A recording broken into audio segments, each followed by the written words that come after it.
मैं सोचता था कि यार जल्दी चले गए मेरे लिए। तकरीबन आपकी अब क्या उम्र है? I am 73। ठीक है, तो मैं इसलिए पूछ रहा हूँ कि बड़ी दिलचस्प बात है, एक आदमी जो इतना लर्नड है, ज़िंदगी का शऊर है, ज़िंदगी की हकीकतों का लाइन बात है, इदराक बहुत होता है जब आदमी ज़्यादा पढ़ता है, मगर उसके बावजूद भी 17-18 साल के नौजवान का वो जो रिग्रेट है वो निकला नहीं कि मैं अपने वालिद के साथ ज़्यादा वक्त गुजारता। आज क्योंकि उसकी एक वजह है, 50 साल के बाद भी आपको वो याद है। मैंने कभी नहीं बताया ये किसी को। मेरे बाप का आखिरी फिक्रा जो उन्होंने बोला था व्हेन बिफोर ही डाइड जी, इमरान मेरे छोटे भाई साथ बैठे थे उस वक्त। सबसे पहले तो उन्होंने एक उसको जोक सुनाया। Really? अब्बा ने, हाँ, he laughed and then he started looking up। और फिर उन्होंने बाबुलंद आवाज में कहा कि हमें अभी क्यों बुला रहे हो, अभी तो हमने सीखा है ये कि why you calling me right now, अभी तो मैं सीखे है यार। आपका आखिरी मुकालमा क्या हुआ था रफ़ी साहब से, पिज़ार साहब से? मेरा तो वही हुआ था शराब के हवाले से, वो जो जी हाँ बात हो रही थी। ठीक, मैंने पूछा कि भाई, क्योंकि इतने हम असर उनके पिया भी करते थे, वो दौर भी ऐसा था, ओपन दौर था, बार्स वगैरह कुछ ऐसा मसला नहीं था। तो मैंने उनसे पूछा कि अब्बा आपने कभी शराब पी है? तो उन्होंने मुझे देख के मुस्कुराया, कहने लगे ये सवाल क्यों पूछ रहे हो? मैंने कहा इसलिए कि वाले जब पीता है तो घर में शराब की बोतल कहीं ना कहीं तो होगी, यू नो। हमारे बहुत सारे दोस्त अपने अब्बों की चुरा के पी जाया करते थे उस ज़माने में। तो उन्होंने कहा नहीं बेटे, हमको इसके साथ इतना शगफ नहीं रहा, ये एग्जैक्ट वर्ड उन्होंने बोला, शगफ नहीं। मैंने कहा क्यों नहीं, एक मॉडर्न फैमिली का इंसान बर्लिन के अंदर बड़ा हुआ तो शगफ ही नहीं है। तो कहने लगे बेटे शायद हम में अपनी ज़ात का इतना नशा था कि इसकी ज़रूरत नहीं पड़ी। तब समझ में नहीं आया कि ज़ात का नशा क्या होता है। ज़ात का नशा अब पता लगता है। मैं अगर आप इजाज़त दें एक शेर पेश करूँ जी। मैं इसलिए शराब की जानिब नहीं गया, मैं इसलिए शराब की जानिब नहीं गया, पोशीदा एक कैद भी थी इस फरार में। वाह वाह वाह। ये फरमाइए कि इतना कुछ आपने किया, थिएटर, फिर एंटरप्राइजिंग तो रहे आप, आपने बहुत सारी चीज़ें। सबसे बड़ा हमारा कंट्रीब्यूशन रवि पीर थिएटर वर्कशॉप है, सबसे बड़ा कंट्रीब्यूशन। यस, मगर इस सारे सफ़र में पूरी ज़िंदगी में किस मौके पे आपको, ज़िंदगी की किस मोड़ पे, किस मोमेंट पे अपने वालिद सबसे ज़्यादा याद आए? इसी ये जो मैं बयान करने लगा, जो सबसे बड़ा हमारा contribution, which is the world performing arts festival. वो पाकिस्तान की एक पहचान बन गया था। आप सिर्फ ये सोचिए 500 से 600 बंदा पूरी दुनिया से, जी हमने तो देखा है, हमने देखा है बेशुमार, और वो यहाँ पे परफॉर्मेंसेस करता, यहाँ से जाता, पाकिस्तान की खैर सगाली लेकर खुशी से लोगों को कहता नहीं नहीं पाकिस्तान तो ये है। आप सोचिए कि सिर्फ हिंदुस्तान से तकरीबन 1.5-2 बड़े बड़े आला प्लेयर्स, बड़े बड़े उम्दा प्ले और बड़े बड़े संजीदा प्ले, नीना गुप्ता और लिलित दुबे और नादरा राज बब्बर, मैं किनका नाम लेना। लैंडिंग्स हो रही हैं, कोई एयरपोर्ट से आ रहा है, कोई ट्रेन से आ रहा है, कोई बॉर्डर से आ रहा है, यू नो। उन सब को पिक करना, उनको उनके होटलों तक पहुंचाना, इकोनॉमिक एक्टिविटी भी आप देखिए कितनी। अब वो वहाँ पे मैं आ रहा हूँ, PIA सोल्ड मैसिव टिकटिंग, क्योंकि 90% लोग जो आ रहे हैं वो PIA का टिकट। अब PIA अगर 350-400 टिकट इन 11 दिन में बेच देता है तो वो कहता है ये क्या हो रहा है भाई।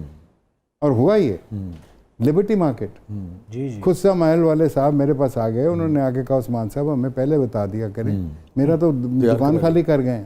अब जब 300-400 बंदा उतरेगा लिबर्टी मार्केट में, हर बंदे ने कुछ ना कुछ लेकर जाना है, और आपके कल्चर की चीज़ें लेकर, आपके कल्चर की चीज़ें। फेस्टिवल जो है वो इकोनॉमिक एक्टिविटी को डेवलप करते हैं। तो आप उधर चले जाइए कि जिधर हमने जब हमने इकोनॉमिक्स पढ़ी तो उसका जो पहला सब्जेक्ट जो हमें उसकी पहली डेफिनेशन ने एक्साइट किया, that's why economics became my favourite subject, was that वो कौम जिसकी बुनियाद में वहाँ का फोकलोर, वहाँ का कल्चर, वहाँ की रवायात, वहाँ की ट्रेडिशंस नहीं हैं, वो कौम कभी भी इकोनॉमिकली राइज कर ही नहीं सकती। ठीक, इस कागज़ को फाड़ के फेंक दें। आप यूरोप में देखें कि कितना फोकलोर पे, म्यूजिक पे, कल्चर पे, उस्मान भाई 150, 200, फ्रांस में, 100 साल जर्मनी में, इंग्लैंड में, बरतानिया में कितना पैसा खर्च किया जाता है। ऐसे यहाँ पे एक फेस्टिवल 2 पटाखों की वजह से बर्बाद हो गया। हुकूमत को कह के मैं थक गया। शहबाज शरीफ साहब को मैंने जाके पूरा एक उनको डिस्क्राइब किया कि ये कितना इम्पॉर्टेंट है ये फेस्टिवल। 19 साल हो गए हैं यार, 19 साल से लेके चले हैं, इसको संभाल लो। 2-3 साल के बाद यही मल्टीनेशनल फिर वापस आ जाएगी। अभी डर के भाग गए हैं कि हमारे अगर बम चला तो हमारे नाम पे भी बम चलेगा। लेकिन ये अपनी प्रायोरिटीज़ होती हैं। आई डोंट नो, उनकी अपनी प्रायोरिटीज़ थी। आप अपने वालिद का भी कुछ से लिंक कुछ जिक्र कर रहे थे। जी, मैं कह रहा था कि अगर वो होते तो वो कितना खुश होते। अगर वो तब होते तो हो सकता है इसकी कोई और डिमेंशन हम निकाल लेते। उस्मान पीरजादा साहब की ज़िंदगी का सबसे गमगीन लम्हा? जब मेरे छोटे भाई की डेथ हुई, ओह, फैज़ान साहब। वो मेरे लिए बड़ा ही, क्योंकि पहली डेथ थी अब्बा के बाद। और उस डेथ सुबह 4 बजे हम उसकी डेड बॉडी लाए और मेरी माँ ज़िंदा थी। सब भाइयों ने मुझे कहा कि अब आपने वालदा को बताना है कि भाई मर गया।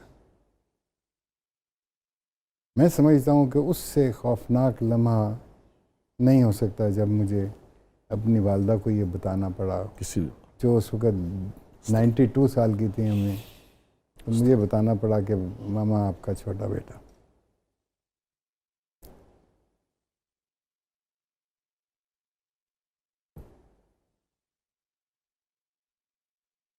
शायद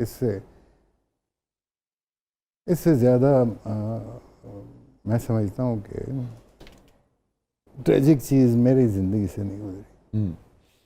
किसी की भी ज़िंदगी में उस्मान भाई, तो अस्तगफुरुल्लाह, अल्लाह ताला। और छोटा भाई यार, गोद में खिलाया जी। हुआ।